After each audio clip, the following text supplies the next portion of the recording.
has some disruptive thoughts on how our rural areas should be planned and how environmental sustainability can be ensured. Manish, a few thoughts from you. Thank you, Vineeta. I have been to some villages in Rajasthan. Some foundation came, they provided a lot of infrastructure for clean drinking water. So there was a overhead tank, and then there were few water ATMs. But what happened after 2 years? Nothing was working, not because the system was not working, but because there was no groundwater available.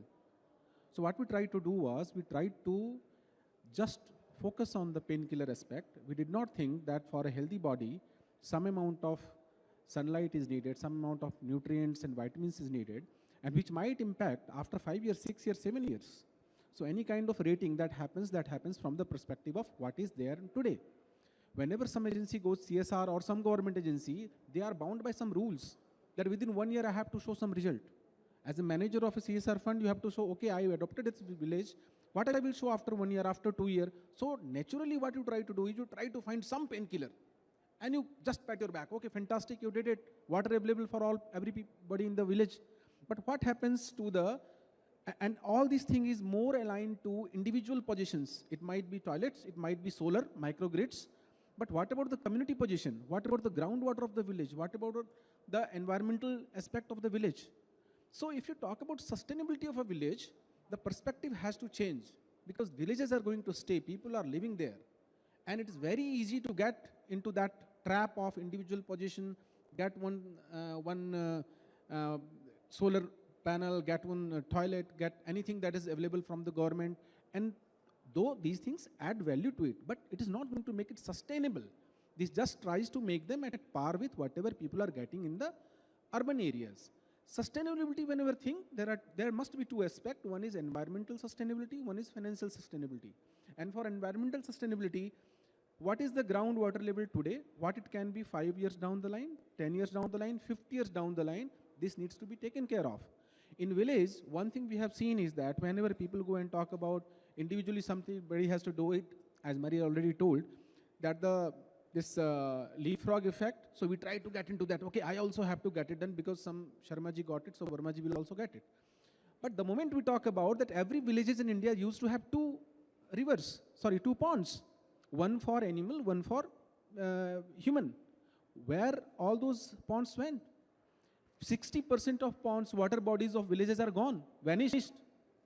I have been working on this. I lead a group which is basically working on collection of water bodies data. 60% they don't even know. The district administration doesn't know where all are our water bodies. So what are we trying to do? There is no water body. In my village, my mom called me day before yesterday that, okay, we need a new submersible because there is no water. So in Bihar, there are governments who are doing this. In Bihar, there is a Nishchay program. So every villages should have a piped water connection. Fantastic, piped water connection. But from where you get the water if there is no groundwater? And you cannot keep just extracting the water without thinking about water sustainability. What are you trying to do about the, it's the same thing like, we have agri. So just keep putting all the urea and chemical, and finally you start thinking about, okay, my production has grown and everything is good, but nobody's thinking about sustainability. You will get all the kind of ratings. Punjab, most performing agri community. But what are we doing? And there is the dilemma of managers of CSR funds, because they have to get rating after a year, right? Some boss is going to tell them, okay, what's your performance level? Sir, this village, all the house is getting water. But if I question, how many years you planned it for? No, that was not my area of concern. My area was only to provide this.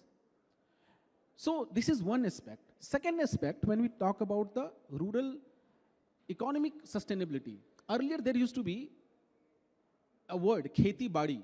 People from villages will understand. Kheti and badi was used in conjunction. Kheti was agriculture, which might fail 1 year. But badi was something which women of the house used to carry. Some bakriyan, kuch bakri palna, bhed palna, murge pal lena, kuch choti si kheti kar lena, ghar ke aaspas.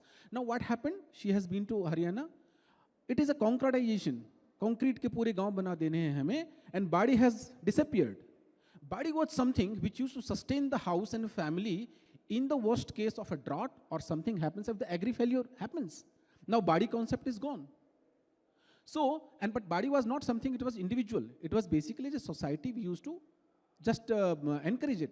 So kheti, badi has gone. So the moment agri goes out, we start hearing all this suicide by farmers and agrarian crisis and all these kind of words. No government has any means to basically solve it until and unless we just take down the good practices that has been there from ages.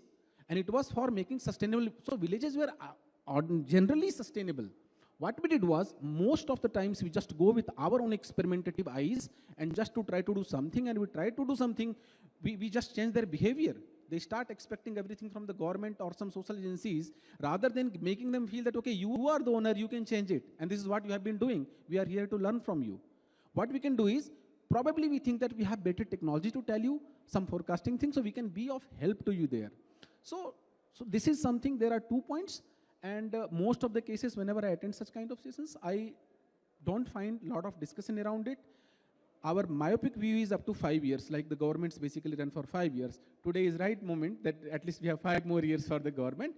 And this we have seen while you are working in the Rurban mission. So nothing happens in mission mode. Everybody is trying to run their day-to-day job. And doing this, sometimes we sitting in this panel try to destroy the very fabric, the essential property of a village, which is naturally sustainable. That's why it was a village, it was sustainable in any kind of system. So it will be a longer discussion. But from these 2 perspectives, I told you, there was a social sustainability also. We can discuss some other time. But these 2 things are there for policymakers, for foundations and CSR people, and for researchers also to view. That I can encourage you by giving some candy rating, but the sustainability factor is not there. Then basically what I'm trying to do, I'm trying to basically creating a bigger issue, larger issue tomorrow, and you will feel hopeless after 5 years. Everything is there, but there is no water. And now by that time you have forgot about it, that I have to maintain my pond, my water bodies, which was earlier used to be maintained by them. Plantation was there. If somebody dies in the villages, plant 2 trees. Now planting trees is not my job. One Vibhag will come and do it. Why? So such kind of things needs to be taken care. And this is what I have found with my experience in trying to work with villages, especially in the water body sector. It's basically restoring old, traditions as well in terms of, ponds and basic infrastructure, as well as culture, and that's what you're saying, right? Yeah. That's also an element of sustainability. Exactly. Yeah. It should be part of the planning and part of thinking sustainability. Part of such ratings and some points for, restoration of core elements of the villages.